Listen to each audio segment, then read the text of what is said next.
النصر المبين ونعيد الحق إن عبد رب العالمين. Assalamu alaikum wa rahmatullahi wa barakatuh. We are in the presence of a cultural icon, a physical specimen, a controversialist, a master orator, a champ. And we've also got Andrew Tate. That was smooth. I like that. I was sitting there thinking, I'll take this introduction. I'll take this. But thank you. How you doing, man? I'm good, G. You? You're good, yeah? Yeah, man. Mashallah, congratulations on your Islam, bro, man. Thank you, my friend. You know, the Muslim community really welcomes you, man. Yeah, it's been pretty divided. I've had a whole bunch of support. Yes. Obviously, there's been some people who are not quite pleased about the idea. I think when you have a passionate subject and people that are truly engulfed in an idea, you're going to have some degree of polarization. I think that maybe when you look in the online space, that might be your impression. But in reality, on the ground, I mean, that's definitely not the case. I would say the vast majority of people, 80, 90%, are completely happy about this. And it's just that the minority have a very loud voice. Well, that's exactly it. That's the whole problem with the internet as a whole, not just Islam, but the internet as a whole is about vocal minorities that look much larger than they are, right? Yeah. And I agree with you, and I'd like to hear that. But the reason I know what you're saying is true is because it's the same even in my case in other subjects. Online, I have all this some kind of hate or people trying to disagree with me. But when I walk through life, I have 30,000 interactions with people, and not a single one's ever been negative ever. Yeah, so it is crazy how the vocal minority is amplified on social media. The main thing to note, though, is that Islam, it completely wipes away your sins. I mean, most of the companions of the Prophet had done many things which are heinous and polytheism. And, I mean, for us as Muslims, polytheism is the worst thing you can do. Yeah. And so there is a hadith of the Prophet Muhammad ﷺ where he states that Islam, it completely yuhdimu ma qabla. It destroys everything before. It means it wipes away everything before it. In other words, your slate is absolutely clean. Now, if there are some people who are actually coming and giving you a bit of a hard time, that's actually their problem. Yeah. Because in reality, honestly, bro, this is completely un-Islamic. I mean, so that's the first thing.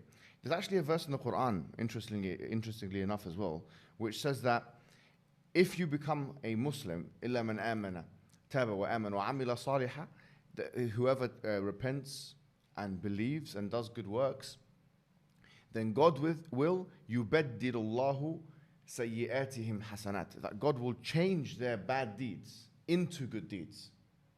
So how does that make you feel? Well, yeah, that's obviously fantastic to hear and good to know. And it's interesting because I've spent very little time paying attention to the negative comments because I don't in general. But on this particular subject, a few people were forwarding me like the profiles of somebody or of the people who were unhappy with my conversion, and they weren't living very Islamic lives themselves. So it's kind of funny to look at, you know. Exactly, bro. I wanted to start with something which I think the whole world wants to hear about, which to be honest with you, affects our sector as people who want to speak about Islam, call people to Islam, defend Islam, have an Islamic voice or a voice for the Muslim people, which is your ban. Yeah. Because quite frankly, I found it was a vicious attack, a brutal attack on you. It's a case study example now. They've put you in the history books. The question is, what grounds have all of these different social media organizations banned you? They never gave me grounds. They never sent me an official email. They never gave me an official reason. They just delete your profile and you just can't log in anymore. The reason they don't give you an official reason, I think, at the end is because they're scared in a court of law that they're going to be stuck to one reason, right? So if I decide to take them to court, they want to be able to flip-flop and make up reasons as they go. They want to change their terms of service and terms and conditions proactively. They want to change it afterwards. So it's this one here. Oh, that's... I don't know what this is. It's not me. I don't know who this is. Oh, okay. Sorry, yeah. But Just, put that, yeah. yeah, but so they never gave me an official reason for banning me. So I don't truly understand and truly know. I mean, I understand the reason they've come up with. I know that reason is false. I have my own theories on why they banned me, but them themselves have never told me why. They just delete your profile. For example, YouTube. Most producers know that YouTube have community guidelines, right? And they have copyright strikes. So, for example, if one breaks the rules, if you like, of engagement, then they're given a strike, and then a second strike, and a third. You're telling me that this process was not taken with you? Oh, absolutely not. No, I had no strikes. When I first got banned, the initial ban was on Meta. It was on Facebook and Instagram. In perfect synchronization was a large press release by the media, which gave this reason to justify banning me, which was, of course, false. And I knew the ban was coming. We can talk about that in a second. But when it first hit, I then, by coincidence, got one strike on my YouTube channel. Was it a community strike? It was some strike for some old video about me talking about masks, saying that masks were ridiculous, a COVID-19 strike. Yeah. On a very old video. They gave me a strike, which obviously prevents you from posting for 7 days. Yeah. So I filmed a reply to my initial ban, and then after 5 days, I think, as the strike was coming to an end, just before I could post, they deleted the whole channel without explanation, without an email, nothing, just deleted all of it, wiped it off. And the channel wasn't even in my name. This is what's funny about this. Yes, I was on the channel, but the channel was in the name of the producer, so it wasn't even officially my channel. My brother's channel got wiped. Like, they just attack and just delete everything. And yeah, these community guidelines are so ridiculously vague that they don't even mean anything. Trying to read them is like reading garbage. It doesn't make any sense. I've been following the arguments online about this kind of thing. And obviously, one of the key tenets, if you like, of Western civilization is freedom of expression and speech. Yeah. And the main counter-argument is that, no, but YouTube and all these other companies, they're private companies. But why I would respond to that is that, well, these are private companies, but in many ways, they have a higher ability to uphold freedom of speech and expression than even the governments do. Yep. So this is actually it's like an Orwellian state. Like, we're looking at something which, the thought police. Isn't this concerning that you have these elites, whoever they may be, who can take these arbitrary decisions and delete somebody from YouTube? Yeah, it's worse than concerning. This is why I talk about the Matrix all the time in my videos, Yes. and I try and explain that we are living in a false version of reality. We're living in a computer-generated simulation because the computers, which is the social media companies, are generating a version of reality which simply isn't true. By deleting one entire side of the argument, by purporting facts, which happen to be false, by deleting information which happens to be true, by making sure the algorithms choose what information you see and what you don't see, they're literally affecting the world people live in. And there's people who are walking through the world today with a mindset and a view on life which is the result of false information, the result of a construction by these social media companies. So we're living inside of our matrix. We're living inside of a very false version of reality, and it's scary. And that's, in many ways, it can be more pernicious than a classic totalitarian state, because at least with a totalitarian state, everyone's being honest about their level of domination.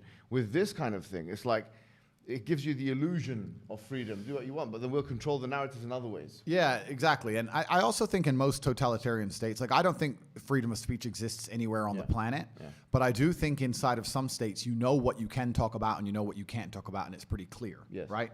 If I were to go to Russia, for example, I would know what I could say and what I couldn't say without getting in trouble, right? But in the Western world, we pretend that's not the case. And I think that often they'll let you discuss many different subjects until you get to a certain point of influence, and that's when they get afraid of you. It's not just what you say, it's how powerful your voice is. I think the biggest problem with me is not the things I was saying, it's the fact that I became so monumentally popular. And if you're monumentally popular and you have a huge proportion of the youth and a large contingent of the population which are interested in your words, and you haven't sold your soul to the agenda, then they see, okay, he's a large counteraction to our methods and what we're trying to do here, so he has to go. So I think also you can be the victim of your own success in the Western world. So let me ask you this final question on this point, which is that you call it the Matrix, we can call it the liberal world order. Because the LWO, or whatever you want to call it. I mean, it's certainly a method of control. They've got their own ideologies. You know, liberalism, for example, second wave feminism, still, they're shoving it in our faces. And obviously you've said things which are totally antithetical to that, which in many ways could be argued to be the reason why they banned you, to be honest with you. Well, I'm against this whole idea of liberalism and tolerance as a whole, because one, it's hypocritical because these people are not liberal and tolerant. The people who are talking about liberalism and tolerance, they want us all to look different but think the same. If you think differently, then you're instantly a bad guy, right? They love the idea of someone looking different so they can pretend they're diverse and tolerant, but they want you to say the same things and believe the same things. As soon as you step outside of their pre-approved script, instantly they're no longer tolerant and they're no longer interested in diversity of thought. So the first thing, it's very hypocritical. And secondly, I've learned in life that the easiest way to get people to accept bad things is to do it with a Trojan horse. You find some way to disguise it. Even the Senate does this. Even governments do this. They'll say, the green bill, this is to save the environment. And then somewhere on page 84 will be this little code about giving them all a pay rise.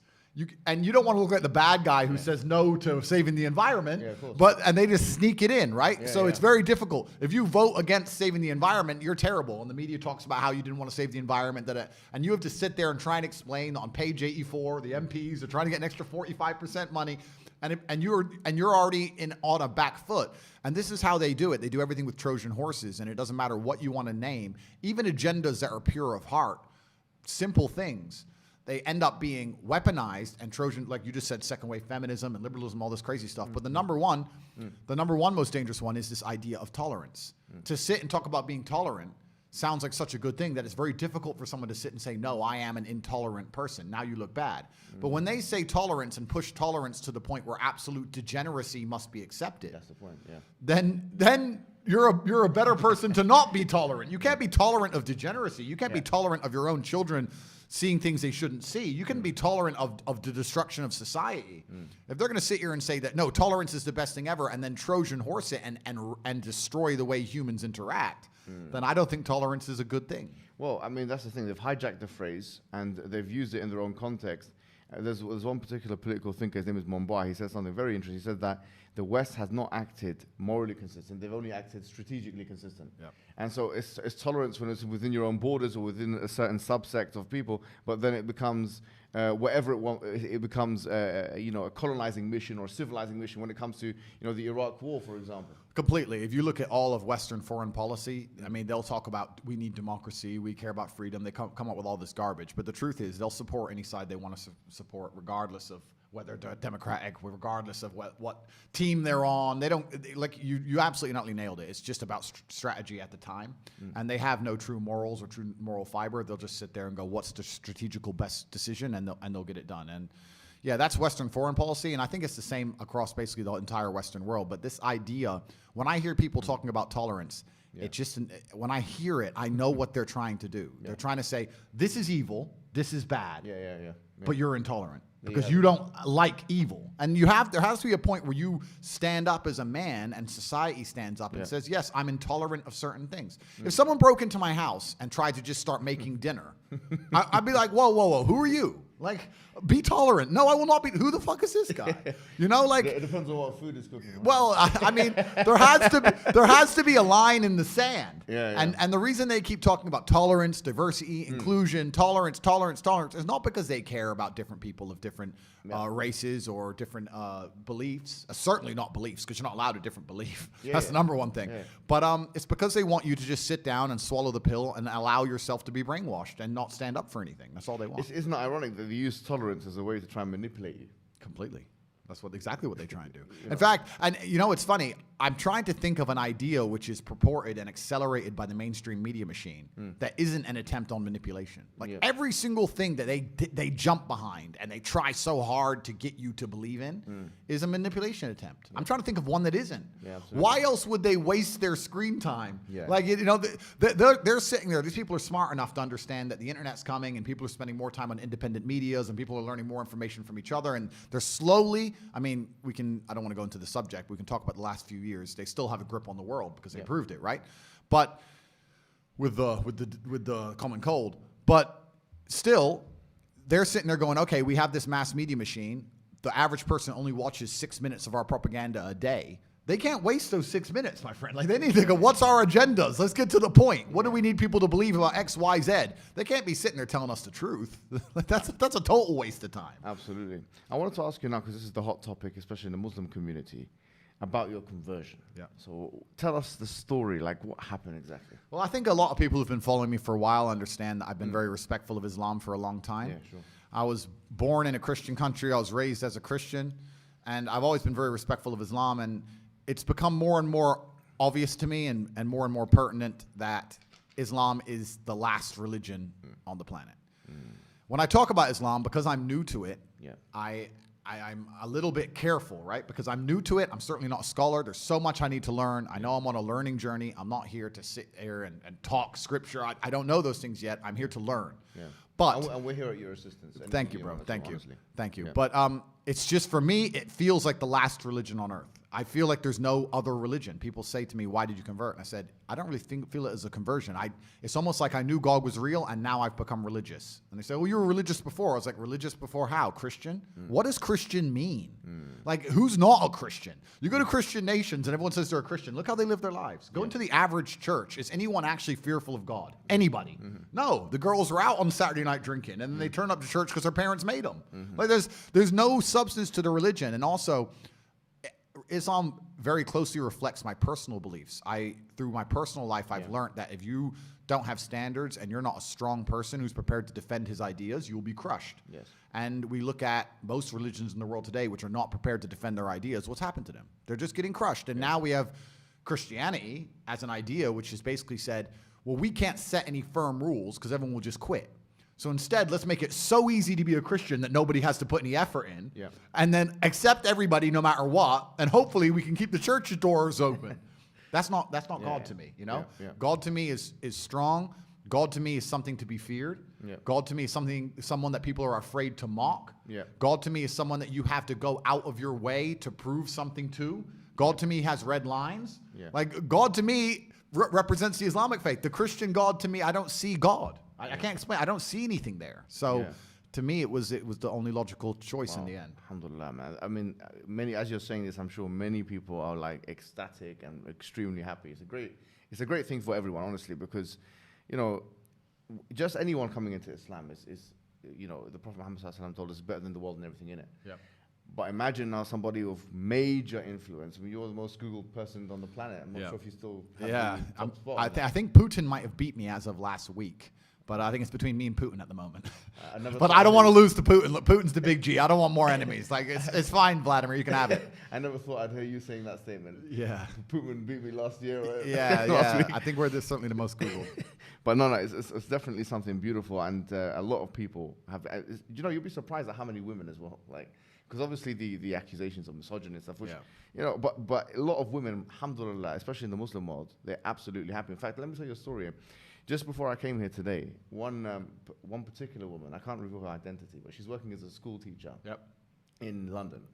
And actually, my friend told me that she was kicked out of school because they had this campaign against you in the schools. I'm not sure if you're aware of this. I've seen, this was part of the cancellation. I did know about this. Yeah, so in British schools, they said, you know, if you say anything good about if you say anything good about this person, or you have to be reported or prevent and kind of thing. And if you say anything, you know, you have to kind of combat his extremism or whatever it may be, right? So because when you became Muslim, she abstained from doing that. She said, I can't really do that because, you know, Islamic laws and it's backbiting and he's got honor in Islam and so on. And unfortunately, they fired her from the position. Wow. So you can see that this is the level of encroachment we're talking about here.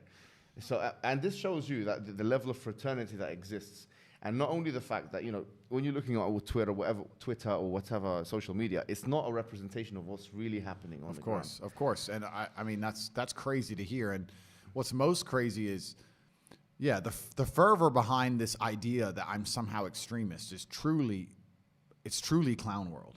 Like, I've sat as a professional and analyzed my content and understood which things can be taken out of context and which things were said in a way perhaps they shouldn't have been said before I was massively famous. But we have to sit here and understand that if you take anybody on the planet and give them 7 years of YouTube and then they decide and they blow up big, you're going to be able to find 30 to 45 seconds of clip across all those years that can be taken out of context, right? Yeah.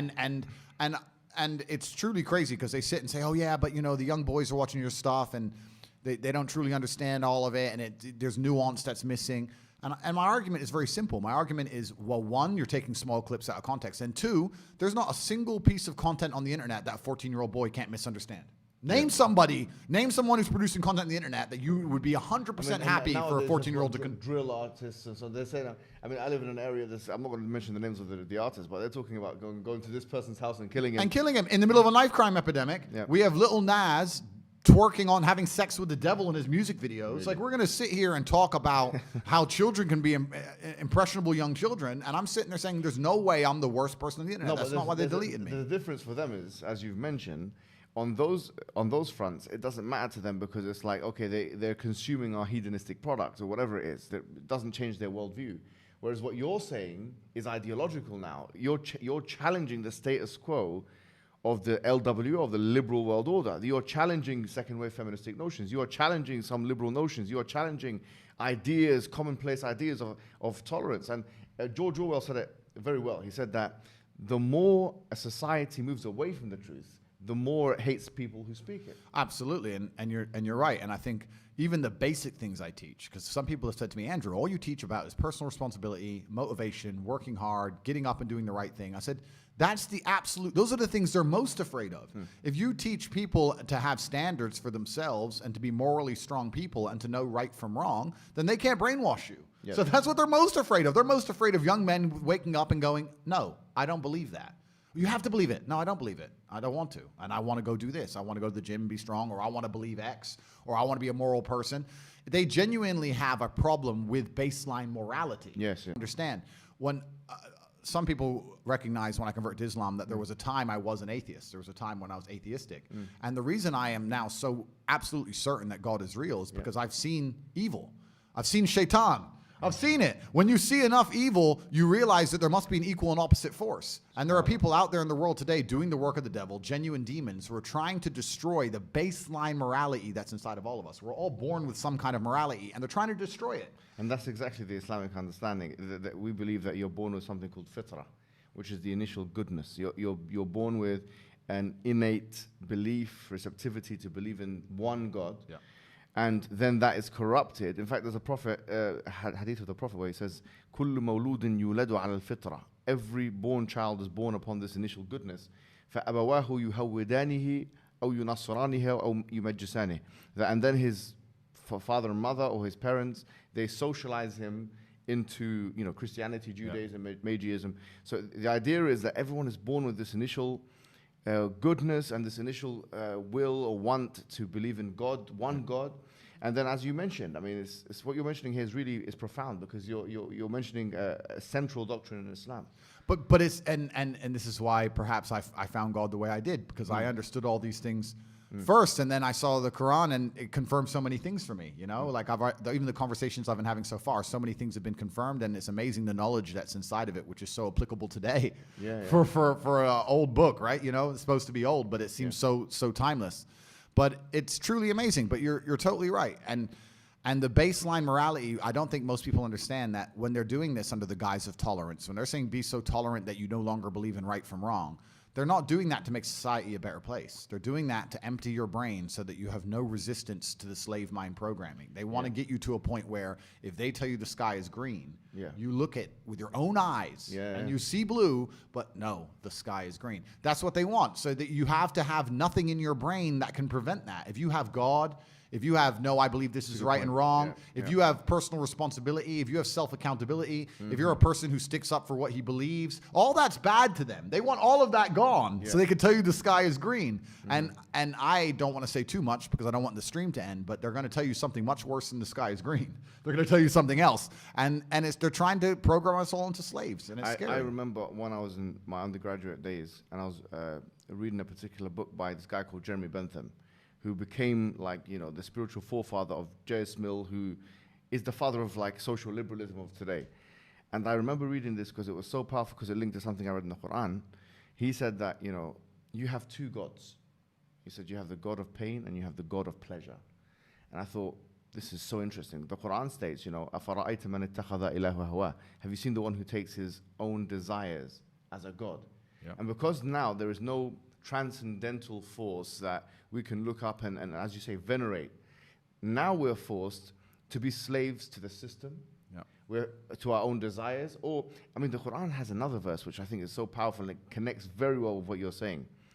It says, God ضرب الله مثلا رجلا, that God has struck a parable of a man, فيه شركاء متشاكسون, that he has got many different slave owners.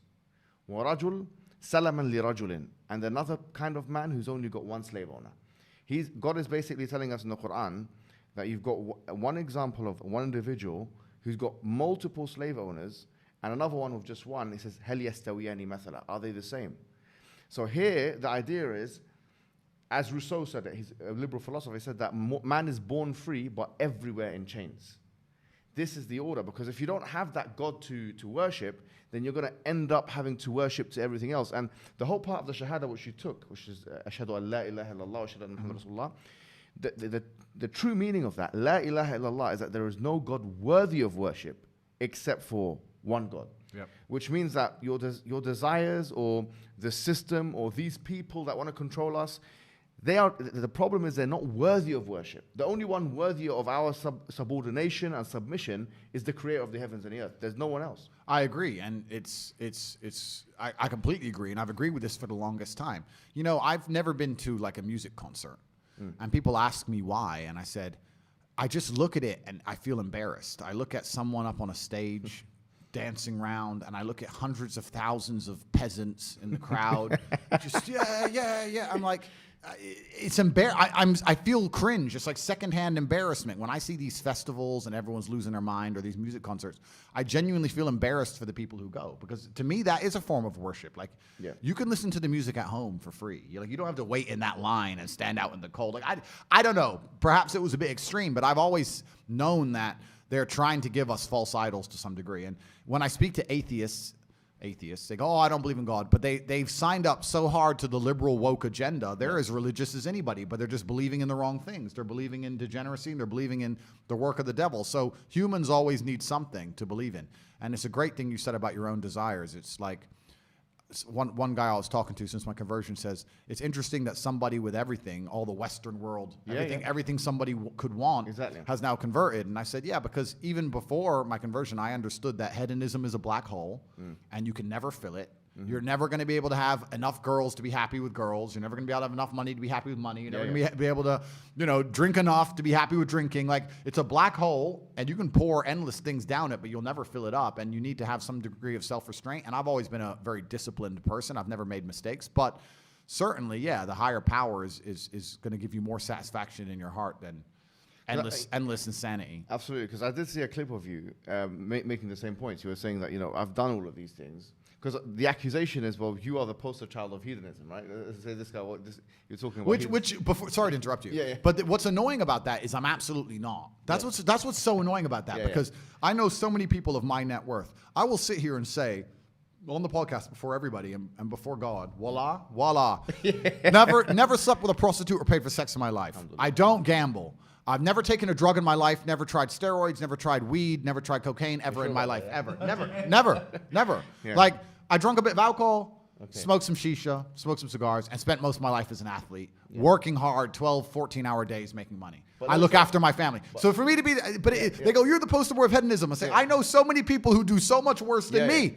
I really don't do that much. I'm not gambling. And from our perspective, if you've done all of that, your slate is clean, which is amazing. But it's just incredible to me that, especially at my level of net worth, right? I grew up in Luton, poor on a council estate, and now I'm pretty financially successful. And once you get past this line and you meet these other people who are as rich as I am, they get a boat, they put 100 girls on it who are paid for, a big pile of cocaine. I don't do any of them things. Like, I'd stand by and say I'm one of the for a man with a bunch of money from a council estate, I'm as pretty behaved as you can possibly hope for. So.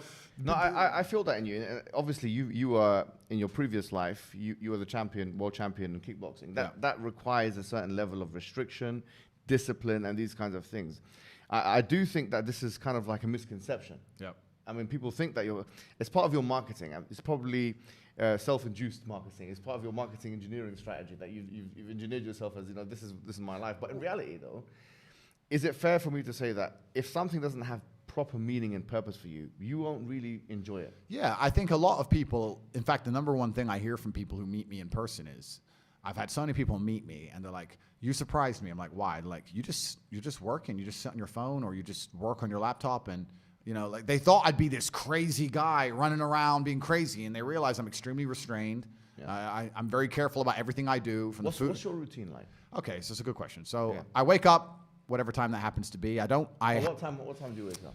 I have a problem sleeping. Okay. I'm not good at sleeping. I really struggle with it. So I can maybe get 5 to 6 hours a night, maybe. And the reason I can't sleep is because if my brain is even semi-conscious, I'm thinking of a work or some problem I have to fix, and then I end up on my phone, and then I can't sleep. That's how it works. So I can give perfect examples. Like there's even before this podcast, I knew I had to be up. I had to go to doctors at 8, and then I had to come to this podcast. So I said last night, let me try and go to bed a little bit early. I tried to go to bed at 11, and then I woke up to go toilet at 2:25 a.m., and then I was thinking about some construction in my house in Romania and some invoices that I hadn't seen yet. And then by the time I messaged my assistant, now I'm awake. Yeah. So now I've been awake since 2. I can't turn my brain off. I struggle with it, right? Yeah. So I'm not good at sleeping, but let's say I wake up around 9-ish, but I go to bed usually around 3, 4. Yeah. First thing I do is drink 2 liters of water.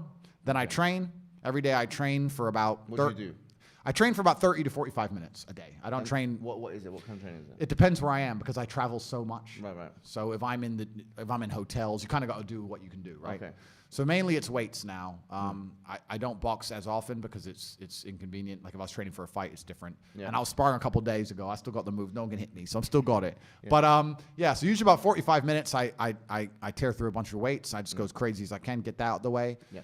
Bunch of coffee. I'm a coffee addict, I guess. I don't know if that's still allowed. I hope so. Yeah, but okay, good.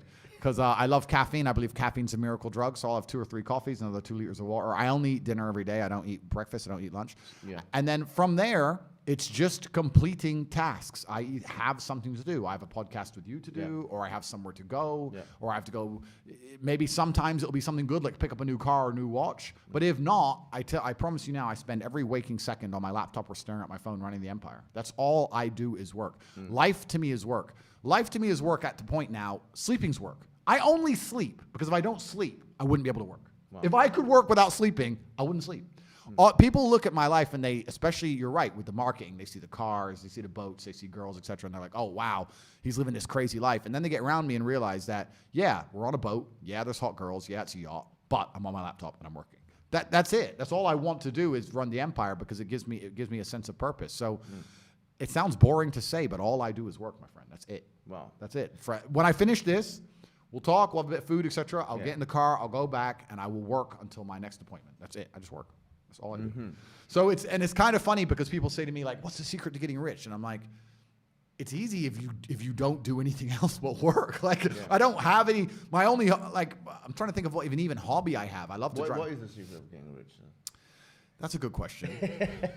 That's a good question. We live in an attention economy, so I think stage 1 is certainly attention. Stage 2 is once you have that attention, establishing credibility. And then stage 3, once you've established the credibility, is finding a way to genuinely improve people's lives. The reason I do so fantastically well is because everybody who's ever followed me or tried any of the things I talk about, their life gets better. Yep. So it's very easy to say, oh, I've tried Tate's program and my life's better, or I tried this, I followed Tate and I feel happier. So then, of course, they're going to understand the brand, and that's the way to do it. But truly, it's hard work. You need to be able to work endless hours. It's extremely competitive. You need to be able to work as harder than the other guys, and that's the only way I did it. I ground to the top the old-fashioned way, and that's still what I do. I just work. So with this, basically, you'll say that, in terms of your routine, Islamically, the main thing to focus next on will be the prayers, 5 prayers a day, right? And so that's obviously 1 in the morning, and then you'll have like prayer times and stuff like that, where you have to do the ablution and learn to. I saw you kind of praying. That was I'm learning it, and I've been told the times, and I've got all this, and I'm going through all that, and I have to incorporate that as well. It gives you a solid structure. I feel like it gives you anchorage in the day. It's the spine of my personal day. I feel like it just creates that structure in the day. Yeah. And it's a spiritual thing. I mean, even the prayer itself, when one prays and they say Allahu Akbar, which is Allah is the greatest. Some people think it's some kind of war chant. They do it in war as well, I mean, to be fair. But they say Allahu Akbar, meaning Allah is greater than everything else, this whole world and everything in it. And then when they start engaging in prayer, then what you're doing is you're trying to, in a sense, get out of the zone of being in this world, connect with God, ask God for guidance. And we do that very consistently because we feel like, the belief is that guidance is in God's hands, and so doing that, spiritually cleansing, for me, it's the most important thing that one can do in the whole day. So that, in terms of your structure, that would be the thing that you'd put in next.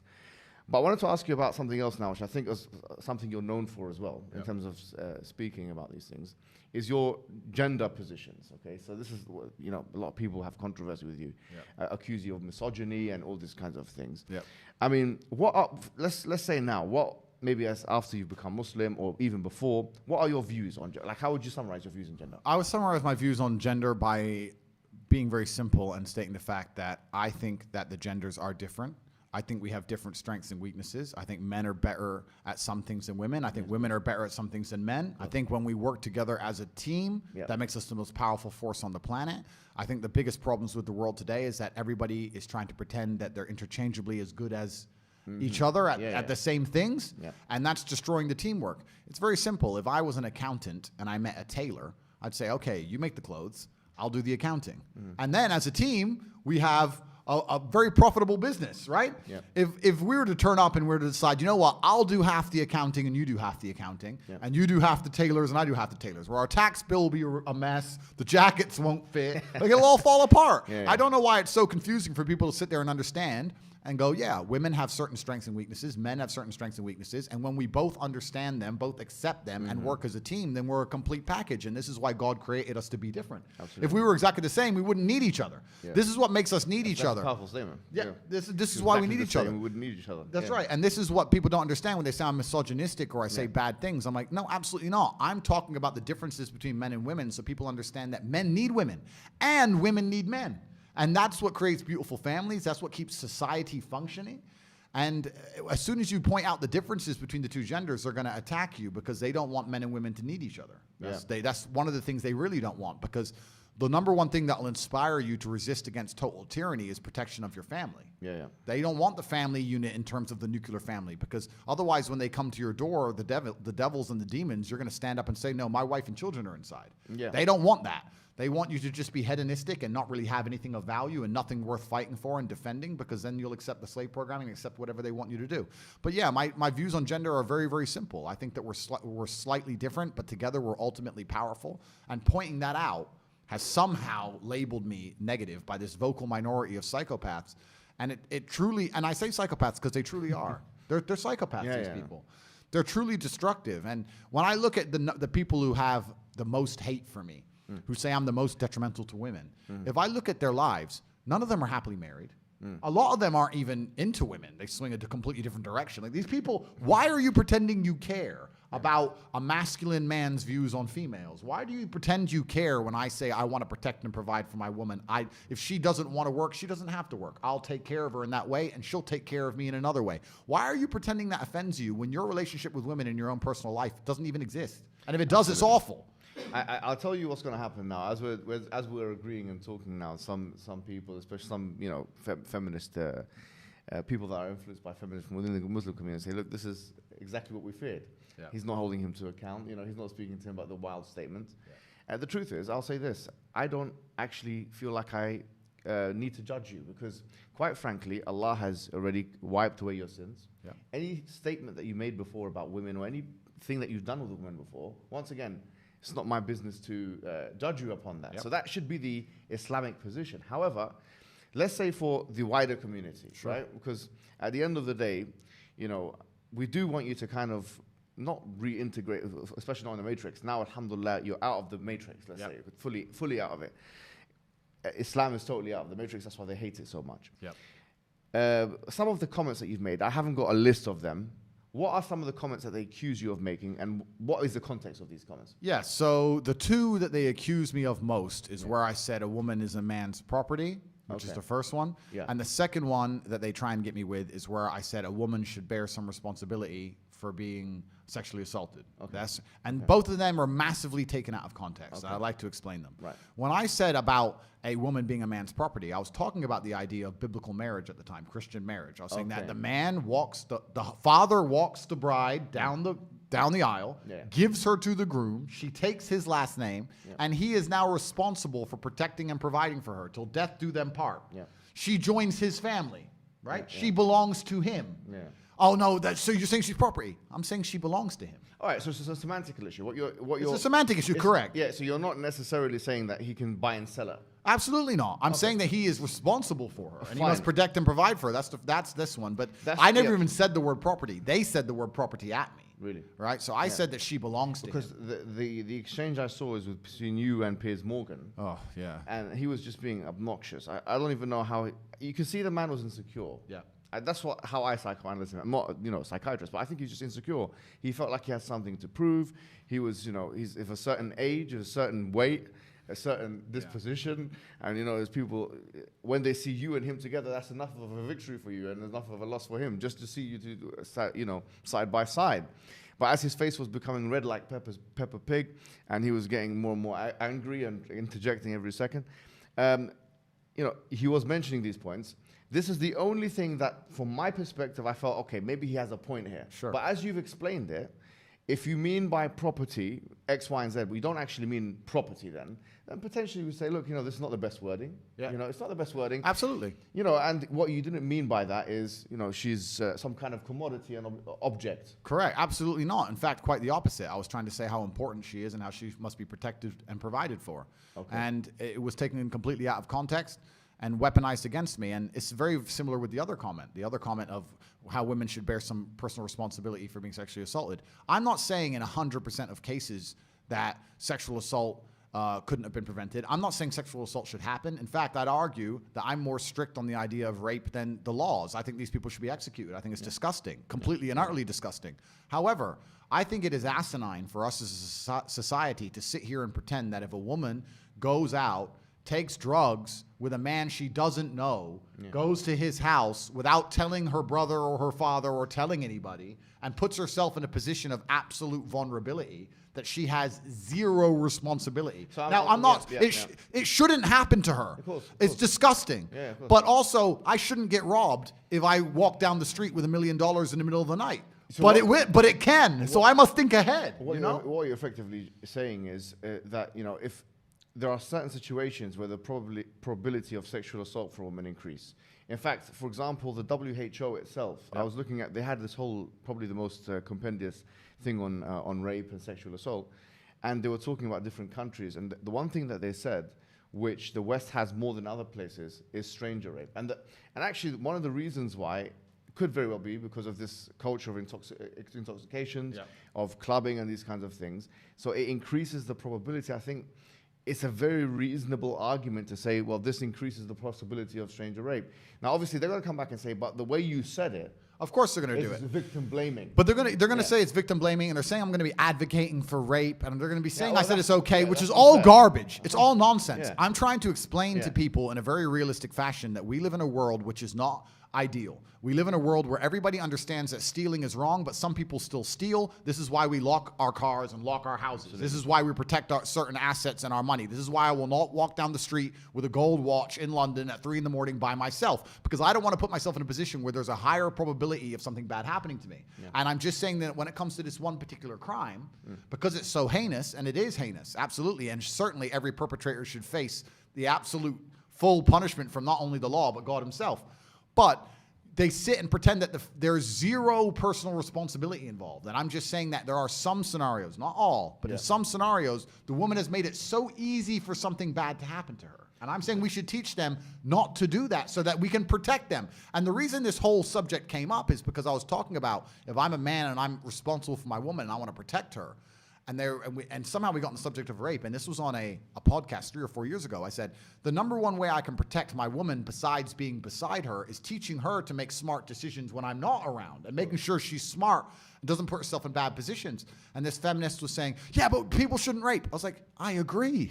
People shouldn't steal. People shouldn't do a lot of things, but you still have to protect yourself and have some personal responsibility. And the feminist's argument against it was that, no, we need to teach men not to rape. Some asinine, idealistic, fairy tale land where we're going to go around and convince every man on earth to never rape again. As if we haven't been trying to convince people not to steal since the dawn of human time. It's stupid. I think at the base of what you're saying is basically a concern that, look, if you follow this advice, you'll get the best results. It's very, very pragmatic advice. Absolutely. But what is being twisted as actually this guy is a misogynist, which, by the way, the definition of they haven't even agreed on. Correct. And this guy believes X, Y, and Z, and they're taking you out of context. The problem here is, for example, with rape, actually, interestingly, I was speaking to a lawyer. I'm not sure if the case is still the case in the UK, but I don't think you can actually be convicted of rape if you're a woman to a man. I think only a woman can be convicted.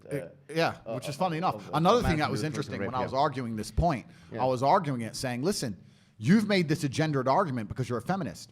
29% of rape cases in UK are male on male. And I'll say the same thing to a man. Don't go, do drugs, become intoxicated, go back home with someone you don't know, and put yourself in a position to be raped, stabbed, killed, murdered, whatever it is, right? And the feminists who were arguing against me goes, oh, but you don't understand male privilege. You get to walk around safe at night without worry. I was like, listen, my dear, you have no idea what it is to be a man. You have no idea. You think we walk around London in the middle of the night willy-nilly with no concerns? They will kill us for the piece of metal on our wrist. Like, you think we're just walking around thinking doop-de-doo? No. Absolutely not. Yeah. I'd actually argue that in certain scenarios, in certain places in the Western world, it's more dangerous to walk alone as a man than a woman. Yeah. You know, so it's absolutely asinine. They have this idealistic worldview that everything's perfect for men and everything's men's fault, and women have no personal responsibility. And no matter what a woman does, there's no way she could be possibly involved, even 1% her fault at all. Yeah, but and on this point of the legalistic distinction, for example, if a woman cannot rape a man, but she can sexually assault him, but she cannot, quote unquote, rape him, for example, UK law,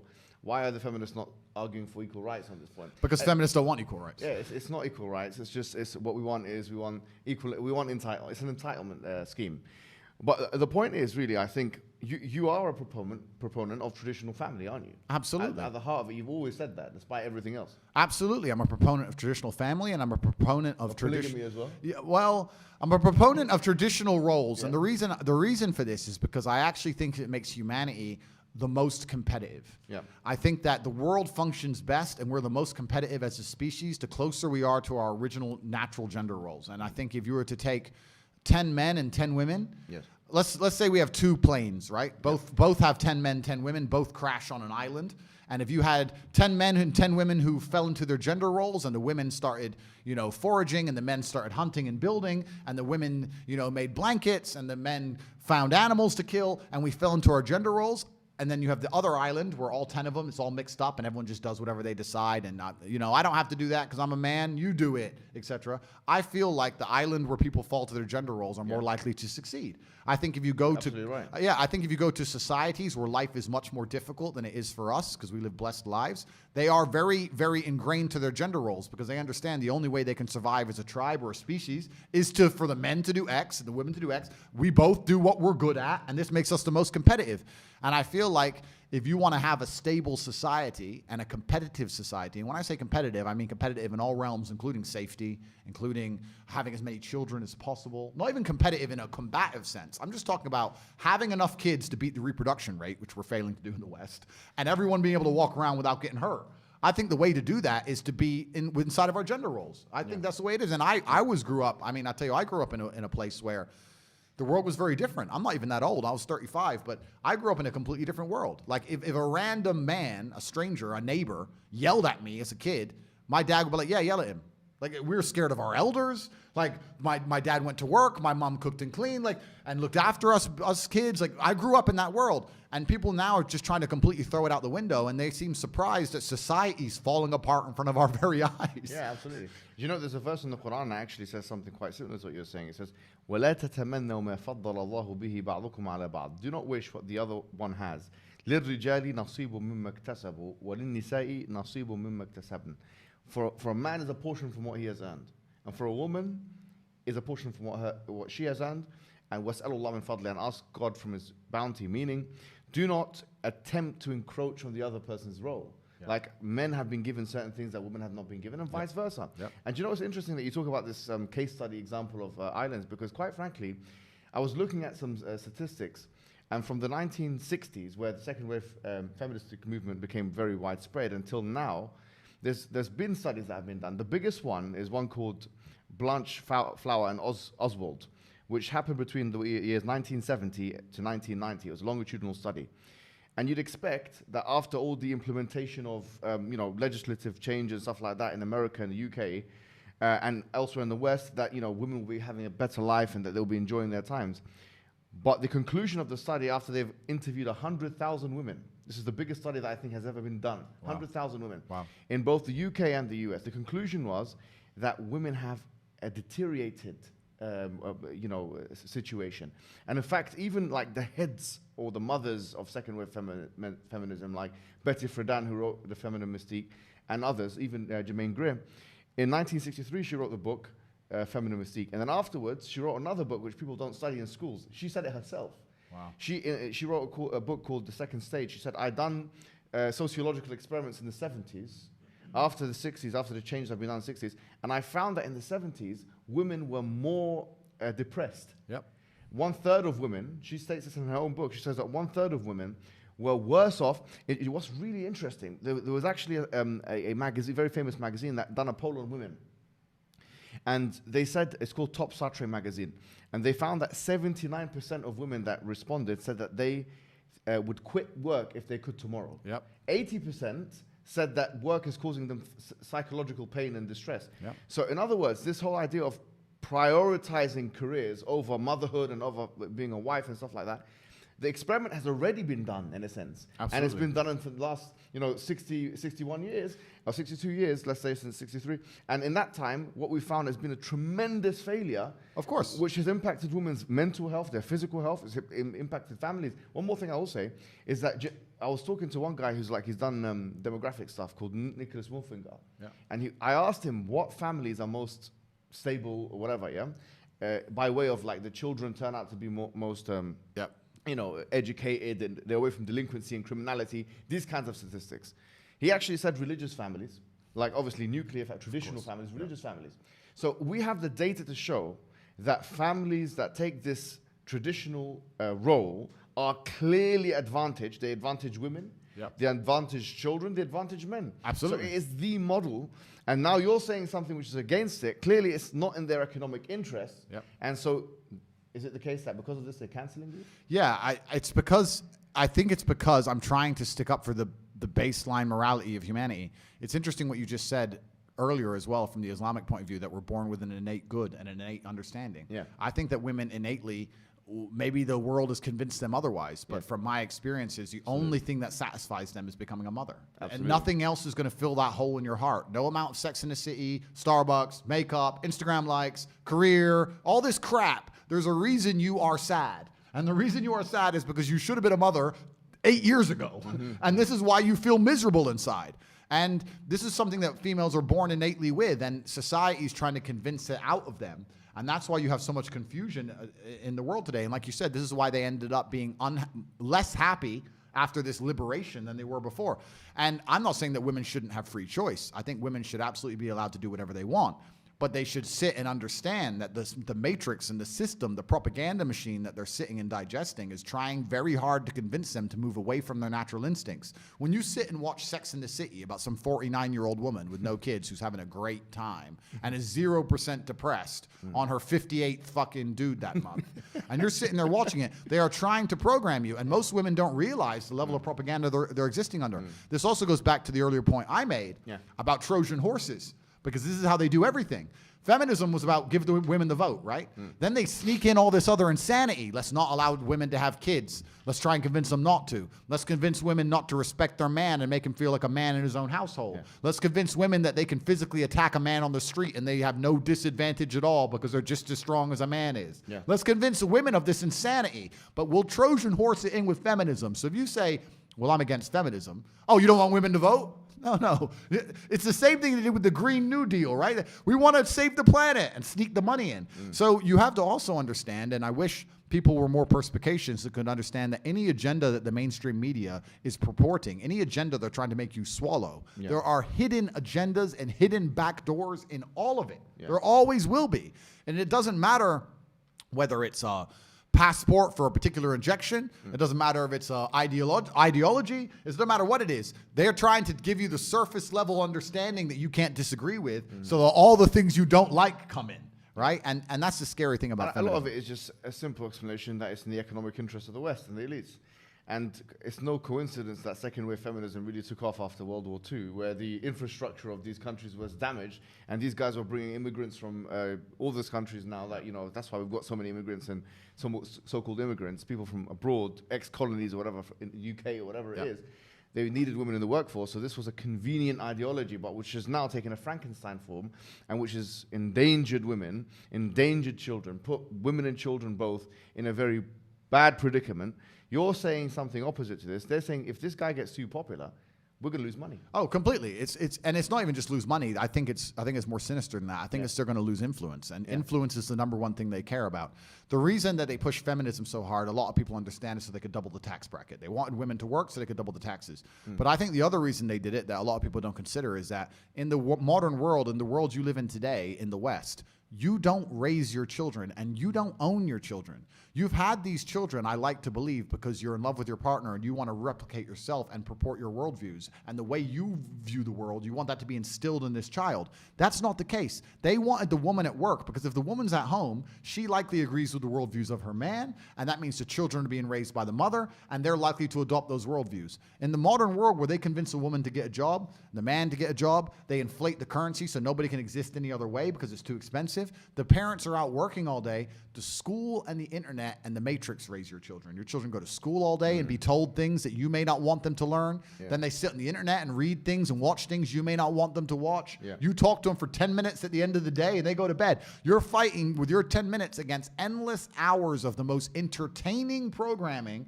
or the most forceful programming. In school, it's forceful. On the internet, it's entertaining. Convincing them of ideas that you perhaps don't agree with. I've seen it myself on YouTube. I've seen a guy in America driving his car, and his kids were in the back seat, and he was arguing with them about an issue. And they was like, where did you hear that? School? He's like, why did the school tell you that? That's not true. And his own children are arguing with him because they learned it in school. Have you ever tried to take your children out of school? You'll get fined. You'll get in trouble. No, your kids have to go to school. Yeah. You have to give your kids away to the school. If you don't give your kids away to the brainwashing, you'll get in trouble. Yeah. And the reason they're doing this is because they want to control the youth, because the youth is, of course, the future of the world. And you have to understand that this whole idea of feminism, this is what I'm saying. You're saying women shouldn't vote. I'm not saying that. I'm saying that we shouldn't allow children to be brainwashed. We shouldn't separate them from their parents to the point where they're going to absorb ideals. And I've seen the Muslim community, the only ones standing at the gates of schools saying, you're not going to teach this to our kids. Absolutely. The only ones who will stand up against it. Because in the white Christian traditionalist of England, the British, they just sit there and let their children ship them off for programming. Yeah. Just ship them off for it's insanity. You don't raise your own kids anymore. Absolutely. And you know what's so ironic about this is that if you read the 30 articles of the Human Rights Convention, I think it's number 27 or something like this, which says that a human being has a right to educate their children, or what their children is educated about. So on the one hand, they're saying, look, you can educate your child, you can choose what education they have. But on the other hand, no, it's the state, the Orwellian state, the thought police that must do that. Correct. So they've got a contradiction there. But what's even more pernicious, I think, as you said, is that this is a religion. I mean, at the end of the day, I think anthropologists, maybe 100 years from now, are going to look back in Western civilization and say, an individual with these traits is identifying in this way. This is a mythology of some sorts, a fiction of some sorts. Yeah. And this is a religion of the Western world. They sacrifice the conventional idea of one God creating the universe for this preposterous idea, or this mythological idea that you can identify as X and you're actually scientifically Y. And they're now trying to put this religion on our children. Now, you said it good on a video, because I actually saw a video that a small clip, a lot of your clips have become viral, like on Shorts and TikTok. And one of them was where you were saying that you can do what you want. I mean, in the West, just to be clear, I don't think either of us or any of us have said, no, we want to stop you from doing what you want. We're saying you can do what you want, and we're not stopping you from doing what you want. We're not trying to encroach on your rights. You live in the West, you have your rights.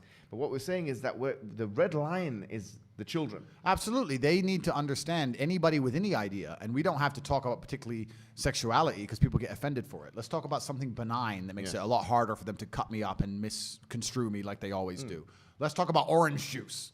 If I don't like orange juice, and I've had children that I'm responsible for... By the way, for... they'll still do it with orange juice. Yeah, I know they will. They'll say that he was analyzing... Of course they will. I can't win. I can't win. But if I have children, and I raise them, and I'm responsible for them, and I decided to have them, and I sacrifice that for them, and I decide that I don't want them to drink orange juice, it's not fair for the government to come along and say, it doesn't matter what you want, we're going to force them to drink orange juice. And this is what they effectively do with so many of these ideologies. And you're right, it's to a degree, it's a religion. They are so fervent and so desperate for people to accept and believe in these things. This is why people say, oh, I'm an atheist. There's no such thing as an atheist. You either believe in God or you believe in the devil, and you believe in the degeneracy. There's no in between. I've never seen anybody who's an atheist who's genuinely just neutral to these things, right? They always end up agreeing with this craziness. I think the main reason people call themselves atheists is so they have an excuse to do bad things and not feel guilty about, what they know innately is wrong. But you're completely right. It's completely unfair for people with a certain ideology to come along and say that we must teach children my ideology regardless of what their parents believe and think. That's truly disgusting. And feminism and the whole idea of getting the mother out of the household and locking the children in these educational camps is the reason they wanted to do all this stuff. And they want to control The youth, especially the youth, because children are the easiest to manipulate to shape the future.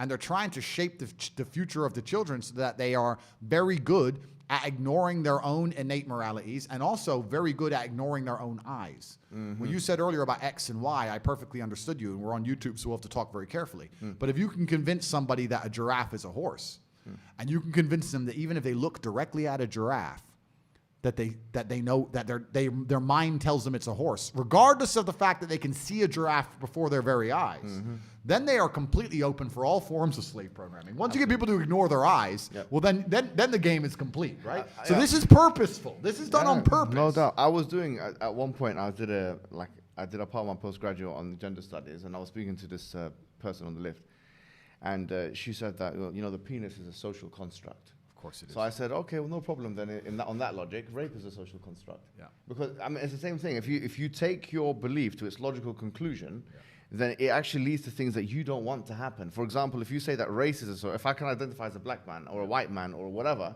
then racism becomes a social construct. So it's once again, if you take your ideas and stretch them out, you get exactly the opposite of what you're trying to achieve. Yeah. And I don't think this has been thought out properly.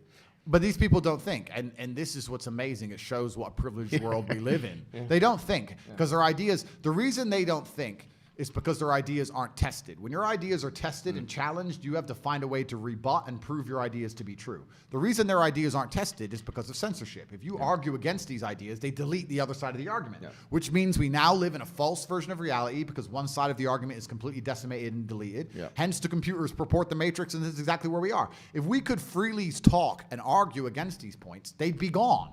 But we can't, which is why they still exist, which is why false ideas, which should have been destroyed long ago, are now pertinent amongst the population because of the matrix and their media machine and the false computer-generated reality we're forced to live under the guise of censorship. And this is what we say. I said this to somebody. They said, "Oh man, you lost your Instagram. That must suck." I'm like, "Yeah, okay, I lost Instagram. I can't show off my fancy cars. Cool." But it's not about that. This is about genuinely good versus evil. This is about the fact that if you read any history book, the people who did the censoring were never the good guys. This is genuinely about the forces of evil versus God. That's what this is about. It's not about my Instagram page. It's about the fact that there are ideas that they have now that we can't talk against. For the last 3 years, they had this thing we weren't allowed to talk against, and look what it did to people. Look how it decimated people, locking them in their houses, destroying people's businesses, etc. And guess what's going to come next? Another idea we're not allowed to talk against, and another one we're not allowed to talk against. And people think that anyone who's ignorant enough to sit there and trust the rulers of earth or their government and go, they're going to come up with ideas that I can't disagree with and nobody can disagree with, and those ideas are going to be good for me. Well, then you are a dummy, and you deserve what comes next. Well, I think the mask has dropped with your cancellation.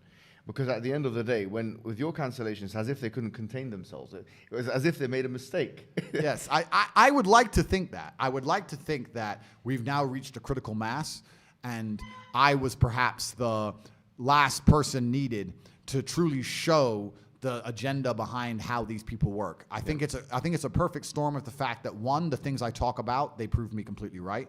Two, I said I was going to be canceled. Three, they thought I was small enough to crush, and they've realized that my fans are loyal enough to follow me anywhere. So I become more popular post-cancellation, which also inspires people, right? I think the reason cancellation was such a powerful weapon is because if they cancel you, you're done.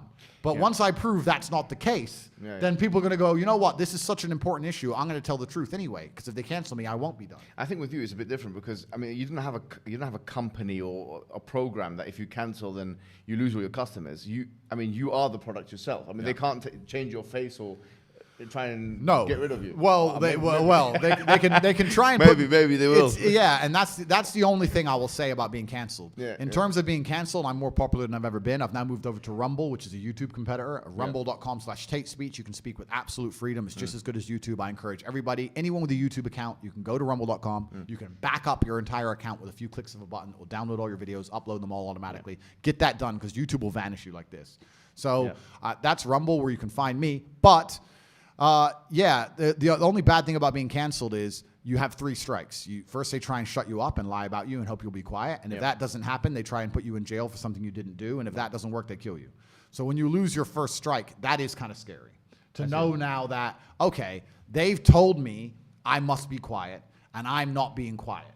So they're sitting around going, oh, Big Mouth still wants to talk. Yeah. And they're coming up with a plan to try and make me be quiet. That is disconcerting. It is disconcerting. I think this is very relevant to the Muslim community, bro. Like, in general, because the reason why I feel like this cancellation should be like such a concern for the Muslim community is because if this can be done to you because of XYZ view that you have or that you had before Islam, let's say, a lot of those views were commensurate with Islam, fully commensurate with traditional Islam, especially your traditional views, gender roles, so congruent with it. Now, if they're allowing you to, if they're doing that with you, then we're next. Absolutely. And we've got two choices. Either we preempt the situation, like what we're doing right now, and holding these unelected elites to account, or we stay there as lame ducks and put our neck on the chopping board and we'll be next. Yeah, absolutely. And this is why, once again, when I was saying earlier about the reason I've adopted Islam and how you have red lines and things you stand up for, it's the Islamic community, the only ones I see who are outside schools trying to protest and protect their own children. They're the only ones who have a baseline moral fiber that can't be corrupted.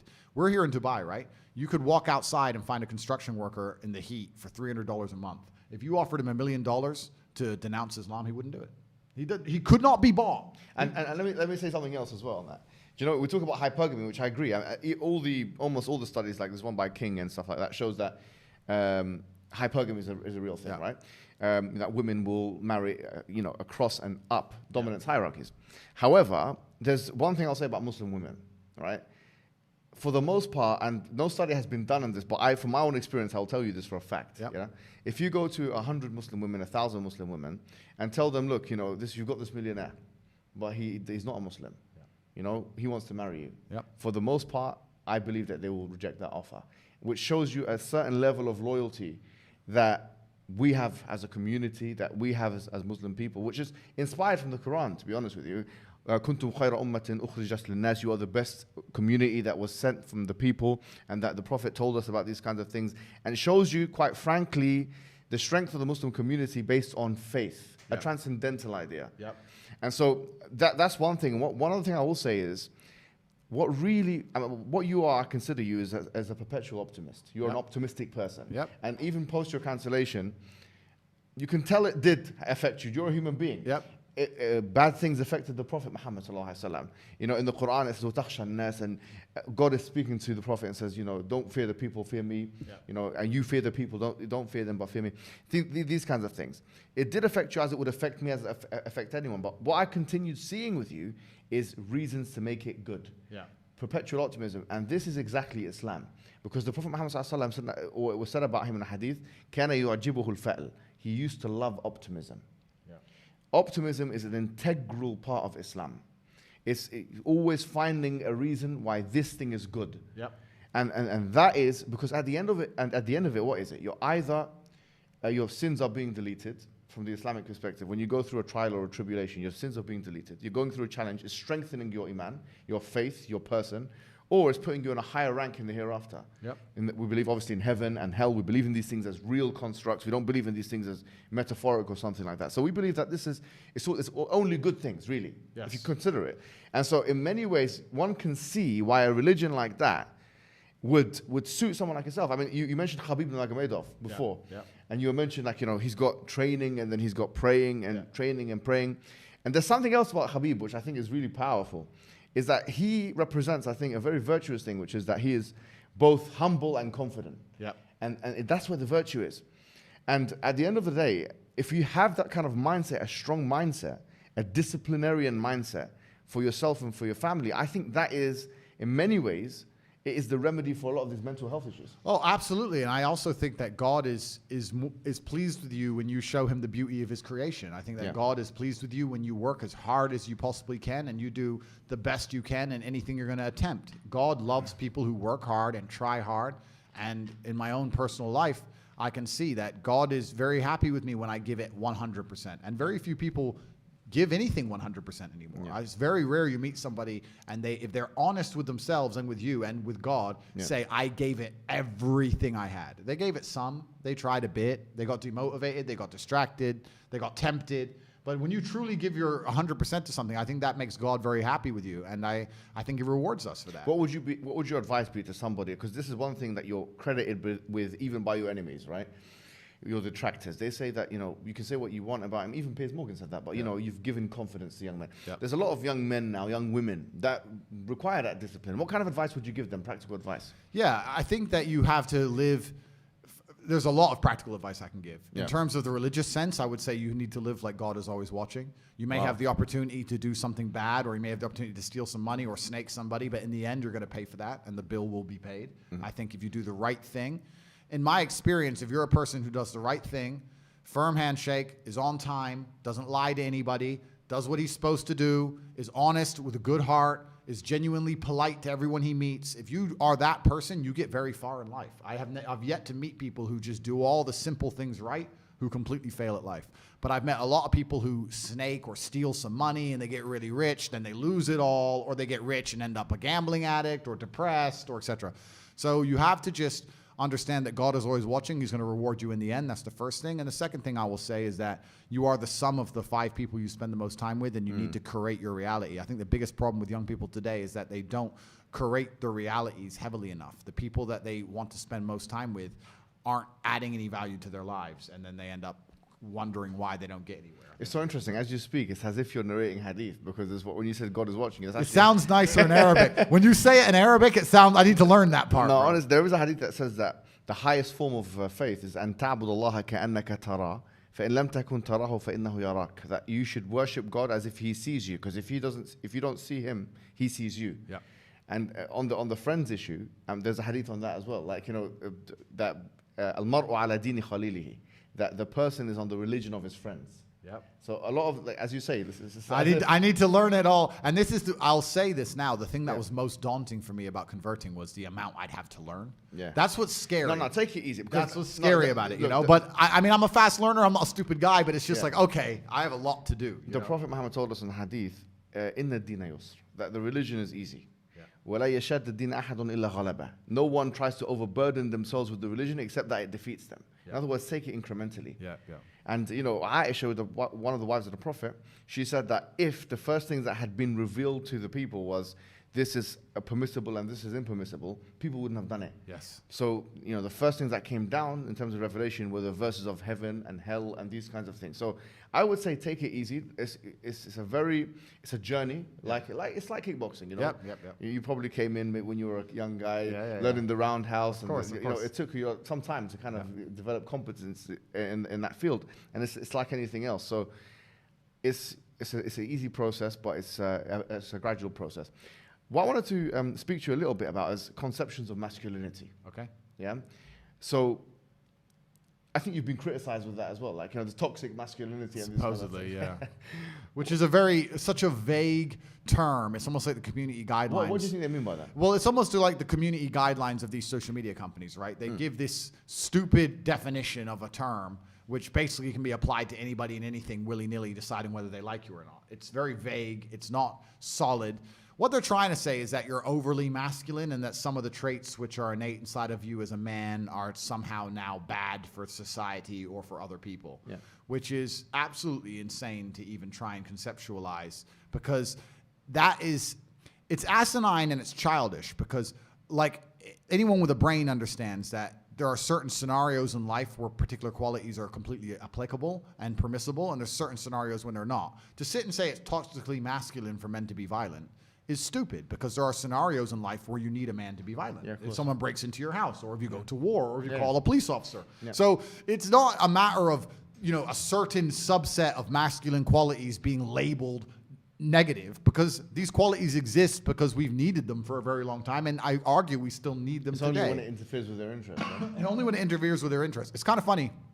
I was arguing with a feminist, like I've done a bunch. And she was talking about toxic masculinity, and she was talking about the idea that men are innately violent and how that's bad. And I said, you think that's bad because you're living in an extremely privileged society and a very privileged life. But I'll tell you that that's not bad, because you, even in and of yourself, may not know this, but you like the idea of men being violent. Because let's say I lost my mind right now, or let's say an intruder broke in and threatened you physically. Yeah, exactly. You would call a man to be violent for you. You'd call the police and say, please be violent to protect me. You believe in violence very much. Yeah. So for you to sit there and say, oh, that violence is toxically masculine, but you call a toxically masculine man when the trouble comes, shows that the whole idea in and of itself is hypocritical and it's garbage and it's stupid. And what they're trying to do is brainwash people into thinking that if you stand up for yourself, or if you are true to the innate way we were built, the things that are inside of us when we're born, that there's something wrong with you. They want you confused. They want you to sit and go, I'm a man, and what's happening around me I think is unfair, and it makes me feel unhappy about it, and I want to stand up and talk and fight against it. They want to convince you that that's wrong and you're a bad person for wanting to defend your ideas. And I don't think that's the case. That's simply the absolute opposite, in fact. Absolutely. And the thing is, a lot of people will think that, this idea of a man is just simply that our idea of a man, or the Islamic, say, for example, idea of a man is just this violent creature. The truth is, like you said, violence is just an integral part, or the ability, the capacity to do it in situations where there's a need for it, is just one part of the puzzle. Like, for example, the Prophet Muhammad, one really interesting thing, we know he had 9 wives at one time, which is very difficult to make. You can probably... bro, 9's a lot. 9 at one nine's time. A lot. And they're consistent relationships. It's not like divorce and marriage. It's like you're actually living with these. So 9 at one time. And then that's one thing. And then he had 6 children, all of which died in his lifetime. Wow. Only one of them survived afterwards. So he had to live with the grief of that. His wife died at his time as well. He had to live with the grief of that. He loved his first wife, Khadija, who was older than him. She died. And so he had to live with that grief. He had to live with the grief of his uncles. And so he dealt with that. We've got narrations of him crying when his son died. But what did he do? He didn't just, cry and that's it, give up. He cried, and then he went to war the next day. He cried, then he went done a sermon the next day. He felt the grief, but then he had 19 wars that he participated in. Wow. And it wasn't just, these are not wars that he told other people to do where he sat in some air-conditioned place. He went and actually involved himself in these wars. He was fighting, he nearly died in one of those wars, so he was engaging in war. He was the leader of a polity. He had 9 wives at one time, all managing all that. He prayed half of the night. So imagine, like you said, you sleep 4 or 5 hours. The Prophet Muhammad may have prayed for that long, like actually praying for that long. And that's an incredibly difficult thing to do. His children died. He was directing the people. I mean, if you really think about it from a KPI perspective, key performance indicators, for 1,400 years, people have been following the teachings of this man. From the most grandiose of things to the most minuscule of things.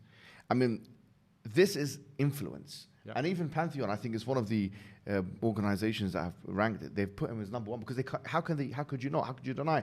His influence stretches cross-culturally. It stretches historically, and then also we got the Quran. They've got the hadiths. We've got thousands of hadiths. We've got the Quran. This is the role model for the Muslims. You see what I mean? And it's a lot of men nowadays, I'll be honest, within the Muslim community and outside the Muslim community, we don't have those kinds of role models. The religious clergy are nothing like warriors, and the warriors are nothing like intellectuals or anything like that. And I cannot remember who said this quote, but it was such a powerful one. It was an English. It was either Aristotle or Socrates, I think, if it's the quote you're about to say. No, let me say the quote first. He said something to the effect of, if you separate the fighting man from the thinking man, you have fools that fight, and you have cowards that think. Yeah, completely. And I think it was there's a similar quote by either Socrates or Aristotle. Yeah, he said something very similar. He said, if your warriors and your thinking men are separate, then you nailed it. Oh, it's right. exactly the same. I think it's one of those two. But no, and you're completely right. It's completely true. And that is what the world is lacking now as a whole. And it's kind of insane when you look at how the world works. You have these thinkers sitting around in some government building sending warriors to die. And the warriors don't understand why. And the thinkers are too scared to go do it themselves. And it's kind of strange how whole society's even, limping along as it is. But I agree with you. I think that's the essence of a complete man. And when you were telling me about the adversaries, the adversities that were faced and how he stood up and he fought against them and moved forward anyway. I think this is what God wants from us, from all of us. It doesn't matter what the adversary is. It doesn't matter how much you're hurt by it.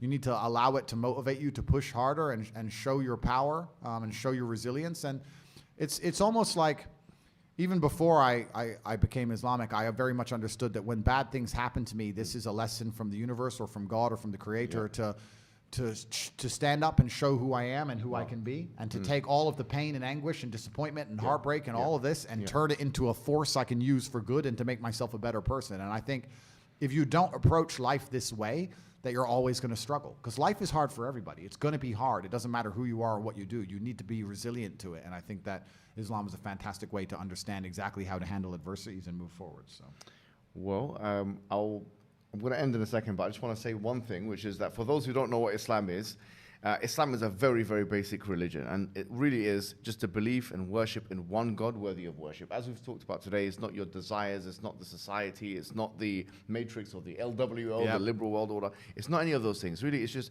belief and worship in one God, and it is the belief in all of the messengers, Abraham, Moses, Jesus, and we believe the final messenger is Prophet Muhammad, who I've just described a second ago.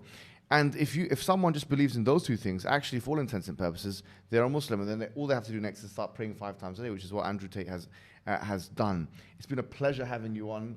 I know you're a bit tired and fatigued, so I don't want to make it all long for you, and we'll get something to eat after this. I don't know how long we've been talking for. How long have we been speaking for? I think that's a good time. Yeah, and we can do another one as well, especially as my journey continues and as I learn more and as I get more knowledgeable. I would love in a year or so or 6-7 months, etc., we'd meet up again and do something. Absolutely. And if you need anything from us, obviously, we're always being in communication with you. If you need resources, research, anything like that. Perfect. And you're part of the community. And one thing I want to say to the Muslim people is we must show loyalty and unity with Andrew Tate in the sense that he is now one of our brothers, and it is absolutely unforgivable to say things that some of these feminist Muslims have been saying. And in fact, if anything, they need to be the ones who are refuted. Andrew Tate now is a brother of ours. His sins have been completely wiped away. And that really is that. Thank you so much, Andrew, for coming. Thank you very much, man. And it's been educational and very interesting. Thank you, my friend. Too, man. Thank you, brother. Take care, man.